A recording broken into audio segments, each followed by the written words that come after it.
All right, welcome back from spring break. Hopefully everybody has been safe, and hopefully we'll be back in a week or so, so we can get back to um, learning without having to watch videos all the time. Um, this is the start of trig. The rest of the school year will be basically based on trig, and so to start with, we're going to talk about right triangle trig. So there's 6 actual trigonometric functions, most of which you are used to: sine, cosine, and tangent. So consider a right triangle that has an acute angle, theta. The 3 sides of a triangle are the hypotenuse, the opposite side, and the adjacent side. The ratios of the triangle are used to define the 6 trigonometric functions: sine, cosine, and tangent, abbreviated as sine, cosine, tangent. You'll find on your calculator. The ones that you probably are not used to, or the ones that you probably need a little more explanation on, is cosecant, secant, and cotangent. These 6 trigonometric functions, as I just wrote, are abbreviated as sine, cosine, tangent, cosecant, secant, and cotangent. Now, many of you have seen SOHCAHTOA, right? Sine is opposite over hypotenuse. Cosine is adjacent over hypotenuse, and tangent is opposite over adjacent, abbreviated as SOHCAHTOA. Again, to help memorize. But the ones you probably are not used to is cosecant is the opposite of sine. It's hypotenuse over opposite.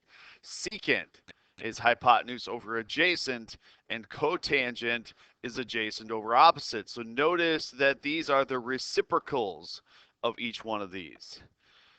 So as you go down here to the bottom, cosecant is 1 over sine, and secant is 1 over cosine, and cotangent is 1 over tangent. So you're going to have to kind of memorize, and it's kind of easy for the tangent and cotangent. That makes sense that those two are opposites, but I always memorize it as C and S. So sine and cosecant, and cosine and sine, or excuse me, cosine and secant. So again, you're going to have to memorize that which one is the opposite of which. But to be honest with you, most of the time, we just deal with sine, cosine, and tangent when solving a triangle. So here we go. Evaluate the 6 trigonometric functions for the angles. So I have a right triangle, and they are still expecting you to remember from geometry that a squared equals b squared, a squared plus b squared equals c squared. So 5 squared plus 12 squared equals c squared. And I realize that this one is a Pythagorean triple. So the hypotenuse here is 13. So now the 6 trigonometric functions are sine, cosine, tangent, cosecant. Got an extra line there. Cosecant, secant, and cotangent. So now, remember where theta is in the picture. So this side would be the opposite side, this side would be the adjacent side, and this side would be the hypotenuse. So as I'm writing down my ratios for each one of these, I need to understand where's the theta at. So sine is opposite over hypotenuse, because cosine is adjacent over hypotenuse. Tangent is opposite over adjacent. Cosecant, remember, it's the opposite of sine, so you're talking about hypotenuse over opposite. Some people just do the reciprocal. So if I know what sine is, I can go over to cosecant and just write the reciprocal. So sine is 12 over 13, so cosecant would be 13 over 12. Cosine's 5 over 13, so secant would be 13 over 5, or hypotenuse over adjacent. So cotangent would be adjacent over opposite. So those are the 6 trigonometric functions. Now they're giving you they're giving you a right triangle, so draw a right triangle, and they're telling, it doesn't matter where you put theta, and they're telling you that sine is opposite over hypotenuse. Again, Pythagorean theorem, 4 squared plus b squared equals c squared. And so the side that I don't know is the square root of 33, and I don't want to write that as a decimal. I want to keep it as a simplified radical. So now I already know sine. That one's given.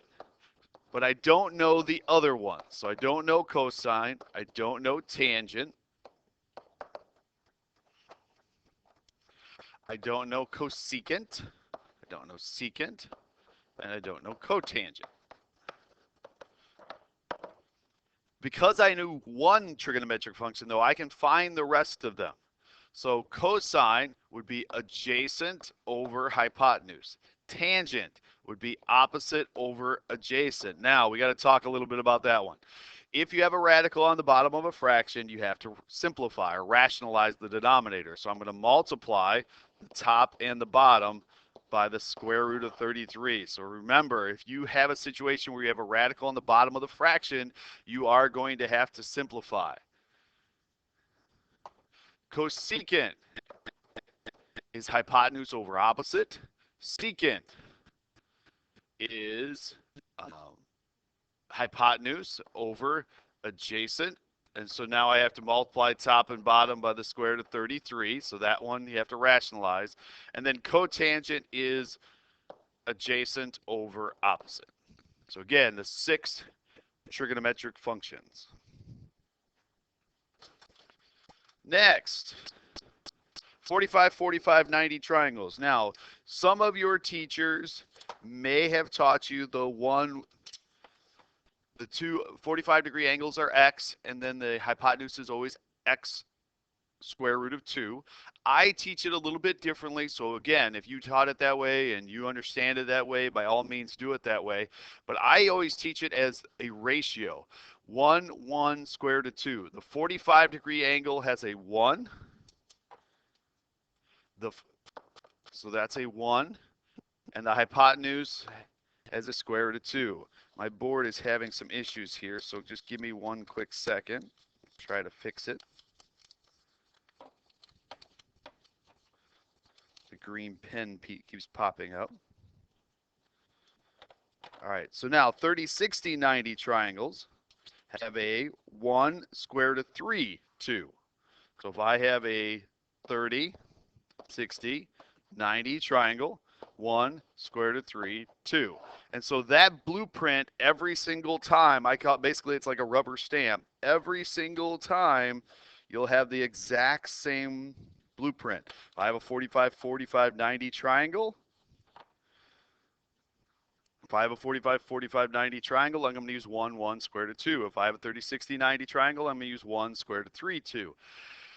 So here we go. I know this is 30, 60, 90 triangle. So 1 square root of 3, 2. Side opposite 30, 60, 90. So again, every single time I see a 30, 60, 90 triangle, I automatically do that first. And then it's what you're given in the picture.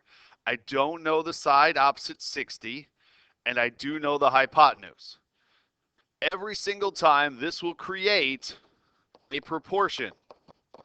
And all of us know how to solve proportions. We talked about this when we did rational expressions. We cross, multiply, and solve.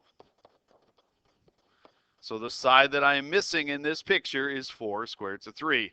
Again, the next one's a 45, 45, 90 triangle. So I'm going to automatically write the ratio for 45, 45, 90 as 1, 1 square root of 2. Then I look at the actual picture that I have. One of the sides opposite 45 is 10, and it doesn't matter where you put that. And the hypotenuse, the side opposite 90 is x. Again, this creates a proportion, and I cross multiply. So I end up getting 1 times x and 10 times the square root of 2. So every single time I see a 30, 60, 90 or 45, 45, 90, I automatically write down the ratio and then put the information underneath and set up a proportion. You're now going to need a calculator. So if you need to hit pause for a second, you are going to need a calculator the rest of the way. And please make sure that it is in degrees mode. That is a popular mistake. If we ever get back to taking a test, I will make sure to remind you that this must be in degrees mode when doing this, because all of your pictures are going to be in degrees. So using SOHCAHTOA now. Remember, sine is opposite over hypotenuse, cosine is adjacent over hypotenuse, and tangent is opposite over adjacent. In this picture, I am given the side opposite, or excuse me, I'm trying to find the side opposite, and I am given the side adjacent. So tangent of 52 would equal opposite over adjacent. Solve now. So multiply both sides by 6. And again, I'm going to use my calculator here, and I'm going to get 6 times the tangent of 52 is 7.68. We're going to round to 2 decimal places. Next one, I am given the side adjacent and the hypotenuse. So this time I'm going to use cosine because that's adjacent over hypotenuse. This requires an extra step here. I'm going to multiply both sides by x and then divide by the cosine of 33. Again, pulling out my calculator. 7 divided by the cosine of 33 is 8.35, rounding to 2 decimal places. More calculator work, more SOHCAHTOA, but this time I'm trying to find the angle measure. I know the side opposite and I know the side adjacent, so the tangent of x this time is opposite over adjacent. Since you are trying to find the angle measure, there's another function that we need to use. This is called inverse tangent, or tan -1 of both sides. You'll find this on your calculator. So if you hit second in tangent, what that does is it gets rid of the tangent and allows you to just x, and then inverse tangent of 15 over 8. Pulling out my calculator and typing that in. The inverse tangent of 15 over 8 is, and I'm going to round this to the nearest tenth, 61.9 degrees. Last one, I'm given opposite and the hypotenuse, so we're talking about the sine of x. Inverse sine of both sides when trying to find an angle measure. And the inverse sine of 6 over 14 using my calculator is 25.4 degrees, rounding to the nearest tenth. Last one, anytime they ask you to find all the missing sides, they're going to give you 3 parts of the triangle and you have to find the other 3 parts. So in this picture, I don't know angle B, I don't know side A, and I don't know side C. So using all the information that we've learned, SOHCAHTOA, all the angles inside of a triangle add up to 180. So that's one that we always talk about. If I know 2 angles in a triangle, then I can find the third angle of the triangle just knowing that angle A, angle B, and angle C have to add up to 180 degrees. That's a geometry theorem that you need to still know. So now I'm going to use this angle, 28. So this would be opposite, this would be the hypotenuse, and this would be the adjacent. So cosine of 28 would equal 15 over C. Multiplying both sides by C and then dividing by the cosine of 28. Using my calculator, I end up getting C to be 16.99. Okay, it's not degrees, sorry about that.